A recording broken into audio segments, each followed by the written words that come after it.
हर हर महादेव साथियों।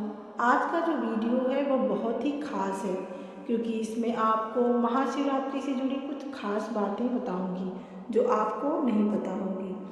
महाशिवरात्रि पर ऐसा क्या करें कि हमारी ज़िंदगी खुशियों से भर जाए। महाशिवरात्रि के दिन क्या करें कि माँ पार्वती से हमें अखंड सौभाग्य का आशीर्वाद मिले। इस दिन कौन सी कथा सुने जिससे हमें मोक्ष की प्राप्ति हो। तो इन सब बातों पर चर्चा करेंगे साथियों। सबसे पहले आज हम महाशिवरात्रि की विशेष कथा सुन लेते हैं। उसके बाद उस दिन किए जाने वाले विशेष उपाय के बारे में बात करेंगे। महाशिवरात्रि की कथा। महाशिवरात्रि की बहुत ही रोचक कथा देवी गंगा के पृथ्वी पर अवतरण से जुड़ी है। यह कथा बताती है कि कैसे महादेव ने अपनी जटाओं में ब्रह्मांड की सबसे शक्तिशाली नदी को बांधकर पृथ्वी को विनाश से बचाया था। गंगा अवतरण और महादेव की जटाएं इक्ष्वाकु वंश के राजा भागीरथ अपने पूर्वजों की आत्मा की शांति के लिए माँ गंगा को स्वर्ग से पृथ्वी पर लाना चाहते थे। उन्होंने कठोर तपस्या की और ब्रह्मा जी प्रसन्न हुए। ब्रह्मा जी ने कहा, मैं गंगा को भेज तो दूं, लेकिन जब वे स्वर्ग से गिरेंगी तो उनके वेग को सहन करने की शक्ति पृथ्वी में नहीं है। पूरी धरती पाताल में समा जाएगी। ब्रह्मा जी ने सुझाव दिया कि केवल भगवान शिव ही गंगा के वेग को रोक सकते हैं। भागीरथ ने फिर भगवान शिव की तपस्या की। फाल्गुन मास की चतुर्दशी के दिन शिव जी प्रसन्न हुए और सहायता के लिए तैयार हो गए। जैसे ही गंगा जी अहंकार के साथ स्वर्ग से पृथ्वी की ओर वेग से बढ़ी, शिव जी ने अपनी जटाएं खोल दी। गंगा शिव जी की जटाओं में ऐसी उलझी कि उन्हें बाहर निकलने का रास्ता ही नहीं मिला। उनका अहंकार चूर चूर हो गया। फिर भागीरथ की प्रार्थना पर शिव जी ने अपनी जटा से एक पतली धारा को मुक्त किया, जिससे पृथ्वी का कल्याण हुआ। मान्यताओं के अनुसार जिस दिन शिव जी ने गंगा को अपनी जटाओं में धारण किया था वह भी महाशिवरात्रि का ही पावन दिन था।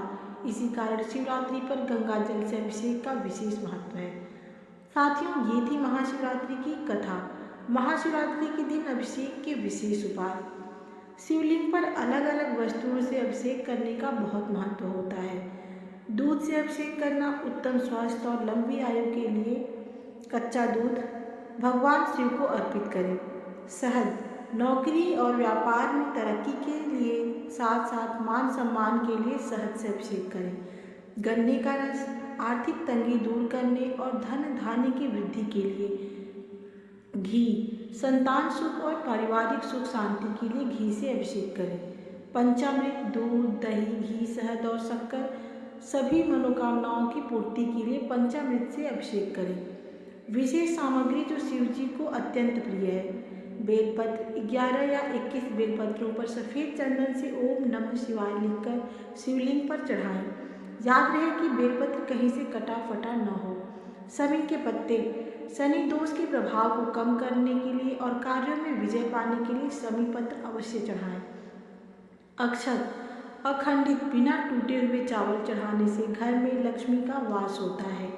काले तिल जल में काले तिल मिलाकर शिवलिंग पर चढ़ाने से पितृदोष शांत होता है और पुरानी बीमारियों से मुक्ति मिलती है।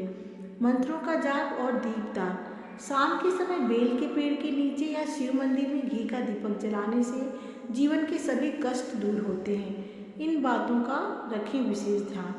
शिवलिंग पर कभी भी केतकी का फूल, तुलसी, सिंदूर या हल्दी न चढ़ाएं।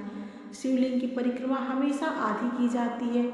जलधारी जहाँ से जल बहता है उसको पार नहीं करना चाहिए। पूजा के समय हमेशा उत्तर दिशा की ओर मुख करके बैठना शुभ होता है। महाशिवरात्रि पर सुहागिन औरतों को ये विशेष उपाय अवश्य करना चाहिए।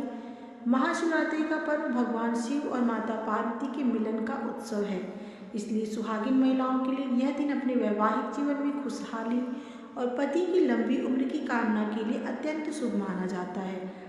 माता पार्वती को सुहाग की सामग्री अर्पित करें। महाशिवरात्रि के दिन किसी शिव मंदिर में जाकर माता पार्वती को 16 श्रृंगार जैसे लाल साड़ी, चूड़ी, सिंदूर, बिंदी, मेहंदी, काजल ये सब अर्पित करें।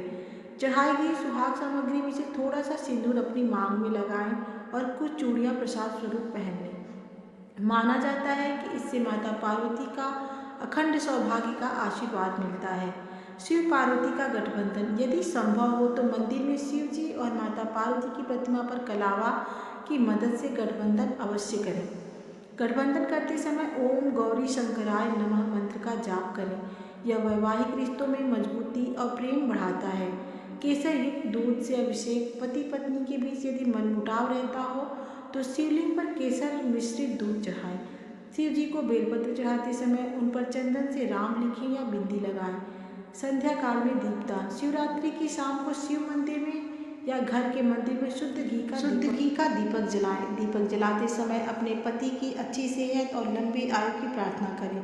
दान का महत्व। इस दिन सुहागिन महिलाओं को सुहाग की वस्तुएं जैसे मेहंदी या लाल चूड़ी दान करना बहुत शुभ माना जाता है।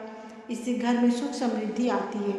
हमारे महादेव बहुत भोले हैं। वे किसी भी विधि विधान से ज़्यादा आपके भाव को देखते हैं। सच्ची श्रद्धा से मांगी गई हर दुआ को स्वीकार करते हैं। इसलिए आप सब पूरी श्रद्धा से भगवान शिव को प्रसन्न करिए। उम्मीद करती हूँ आपको ये वीडियो अच्छी लगी होगी।